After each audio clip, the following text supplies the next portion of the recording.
Marval Rivals is probably Chinese spyware. Now, I know this is a bold claim, but after many streamers expose the censorship, I would say there's a good chance it's pretty true. But before I opened up the game, I saw the company name NetEase Games, and I went, holy shit, I remember that company. That company from the shitty mobile games I used to play back in like 2016, 2017.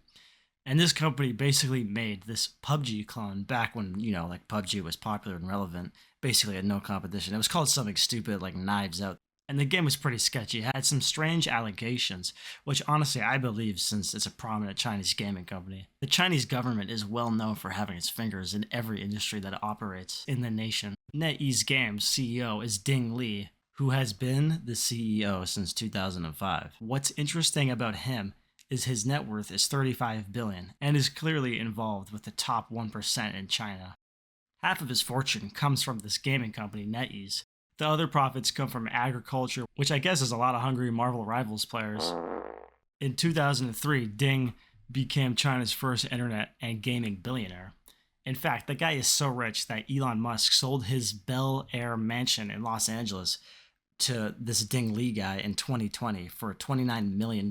This is just one of his houses. The exact number has never been publicly stated, which probably means he has like 10 mansions in China that nobody knows about. It should be very obvious by now that anyone with that much money in China is clearly a card-carrying CCP member. He was involved with the CPP-CC, also known as the Chinese People's Political Consulate Conference, quite a mouthful.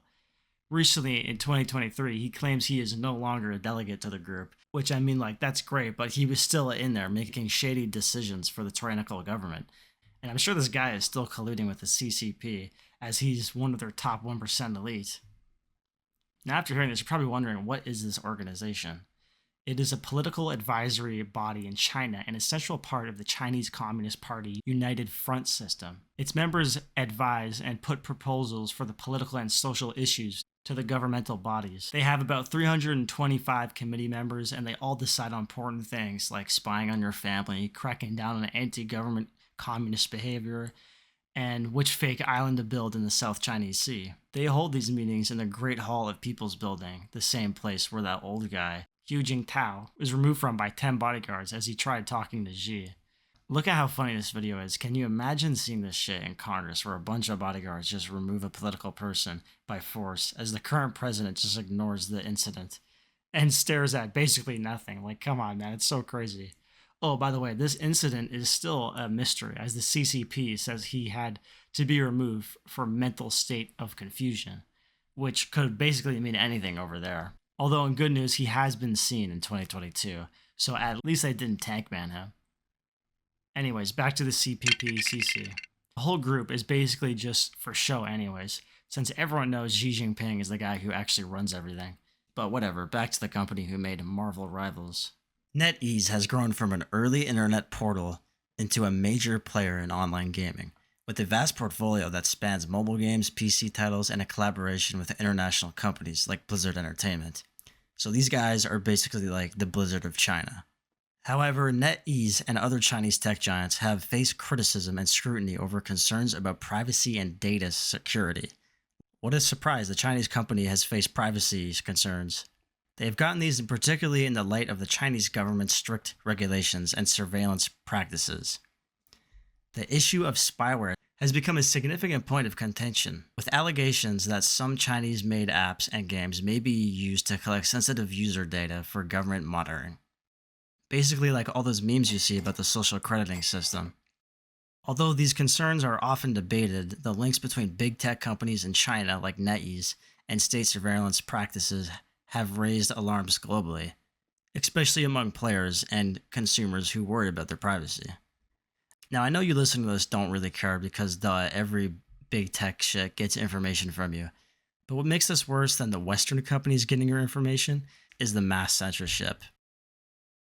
No video game company in the West would give a shit if you typed the words Winnie the Pooh, Free Taiwan, or even the member of a current political party in China in 1949, up until his death in 1976. The censorship is so crazy that all the big streamers were just clip farming this mass censorship in the game about a couple months ago. And that's how you know the censorship is bad, when people can just clip farm your chat, just banning basically anything a little bit controversial. The company has also played a crucial role in shaping the gaming landscape, including mobile games, PC titles, and online multiplayer games. Beyond gaming, the company has also ventured into other areas like e-commerce, advertising, and music streaming, making it a diverse and influential player in the tech and environment industries. So basically, this is no small company. They have a lot of power, notably in China for obvious reasons. And now that this Marvel Rivals game has gone viral, they have even more influence. Who knows, they could even replace Blizzard for hero team-based games, not like they already have. Speaking about Blizzard, do you remember back in 2019 when the esports streamer Blitzchung said free Hong Kong and everyone in the room put their heads down and hid their face? Like, that shit was crazy. That's how scared people are of the Chinese government. I'm gonna be real, expect more shit like that to happen in the video game industry now that these Chinese video game companies are cleaning house with the American competition. And I'm not blaming the Chinese companies for that, honestly, because, like, let's be real, the American competition, they've been putting out some ass, bro, let's be real. Now, I've been talking a lot of shit about the game and its company, but in defense of the game and its developers, the game is pretty fun. Like, I'm not gonna lie. I've had some pretty good games with Hella. The game also visually looks really good. I mean, that's if your PC can handle it and doesn't fucking shut off from overheating. The game has tons of cool ideas, especially to the heroes. Honestly, I was just expecting the game to be an Overwatch clone, like the Dead Paladins game, but it's not the same. Sure, there is some similarities, like how Groot can build walls like Mei, or how Magneto is basically just Sigma, but like, it's not one-to-one like how it was with Paladins. Or the only change with that game is they added stupid-ass Red Dead Redemption horses that the heroes rode in on. I ate a rotten oyster! For example, in my opinion, Magneto is the most similar character to Overwatch, which is just Sigma. The only difference really is he has an ability, Iron Volley, which is basically just a Risa spear, and his ability is to give people shields, which is what Zarya did. That's what I noticed about this game. If a hero is too close to another character in a different game, they will just mix match them with other heroes, which to be honest is a smart way to make them more unique. Each hero in the game also has matchups. This is a pretty genius idea that Overwatch 2 definitely could have had. It encourages other players to play for the team subconsciously and not forcefully like Overwatch 2 with roll queue, which that shit didn't even work anyways, like the queue times were still 10 minutes long. It's ideas like that that make the game so fun and different from many other team-up shooters, which is why I think the game has exploded in popularity. Also because it's a Marvel game and Westerners always lose their minds over superheroes. Which is why it sucks the game has so much censorship. It kinda ruins a fun, successful game that had lots of effort put into it. Unlike Overwatch 2, which promised so much cool shit and then delivered on none of it. One thing I don't like about the game is how obnoxious the Chinese influence is on things in the game. Like how they made Iron Fist Chinese when he's never shown to be at all in any of the comics. Now, I'm not saying they can't have Asian characters in the game, I just think it would have been better if they had someone who's actually Asian in the comics and not giving Iron Fist the old Netflix treatment. There is also so many Chinese themed skins in the game, which I guess is because the Chinese New Year events. But it's just kind of strange that that event was put into the game right off the bat. Like, bro, you think they'd want to balance and fix the game first. I remember playing the game when it first came out and shit like game chat wasn't even working. And there was like so many broken ass heroes. That's partially why I kicked so much ass with Hella. She was so broken. And not to mention the horrible FPS. Anytime you'd break a building in the game, you'd get like 1 frame per second. It was crazy. Now I want to talk about something else that's a bit more worrying than the blatant Chinese censorship. The game seems to have some type of spyware or malware installed on it. Some players have also complained that their antivirus software has detected malware from the game before launching. It wants to remove files from the game as it detects them as malware, but this stops key files from being opened that makes the game functional in the first place. It will usually display a message saying missing file privileges. I think this is partially because the game uses a NetEase gaming security system, and also because it uses a extreme kernel level anti-cheat software. And what that is it's an anti-cheat system that operates at the lowest level of a computer's operating system. This allows code that is owned exclusively by the game developer and is not accessible to the public, allowing it to monitor and detect cheating software at high level accuracy, which like sounds good on paper, but yeah, like I'm sure the developers who live in communist authoritarian China will not use our information for anything harmful.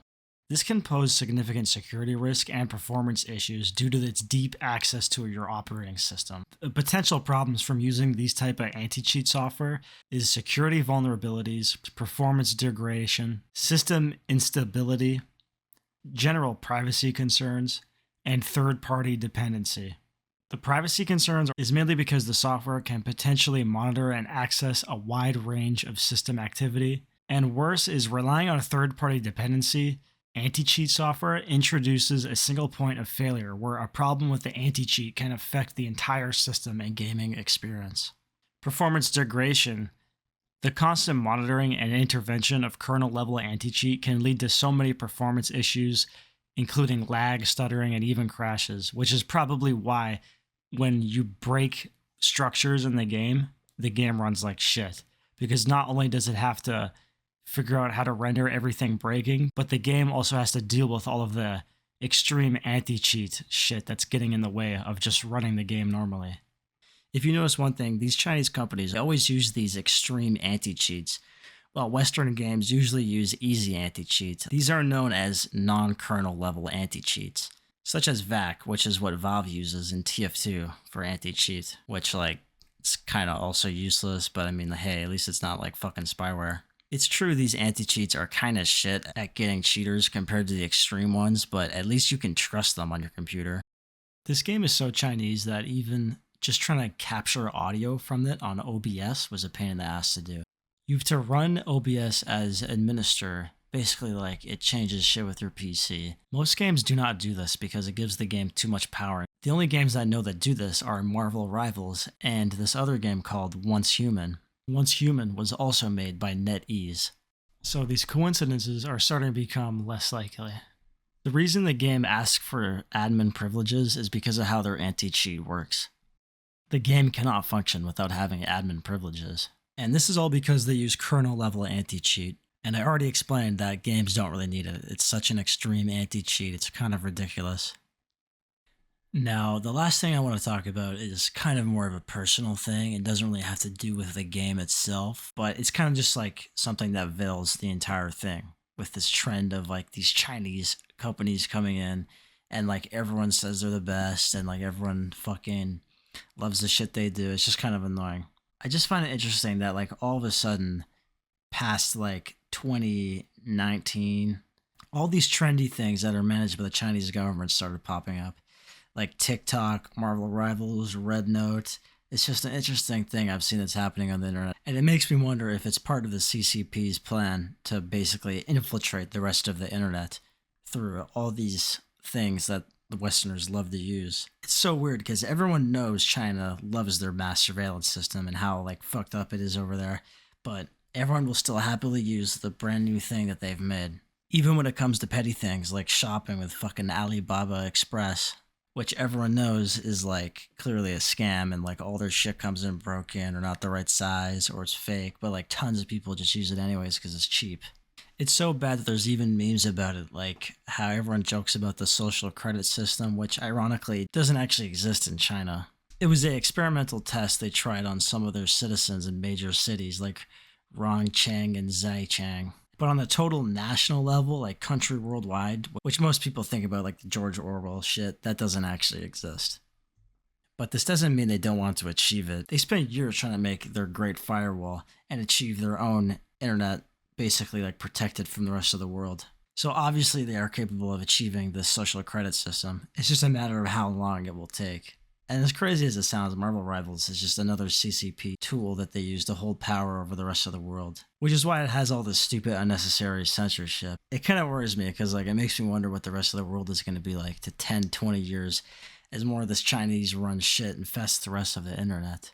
Another really annoying thing that happens is people will just dick ride China for basically anything that they do. Whether it's their new DeepSeek AI that crashed the economy when it came out, and promised all these crazy things that it could do, even though like it had nothing to back it up with. Or their stupid Chinese wonder weapons that they'd love to post to the internet and for everyone else to freak out and goon over. Like I remember seeing this shit about them making a superheat death ray that was powered by the sun and everyone was freaking out about it.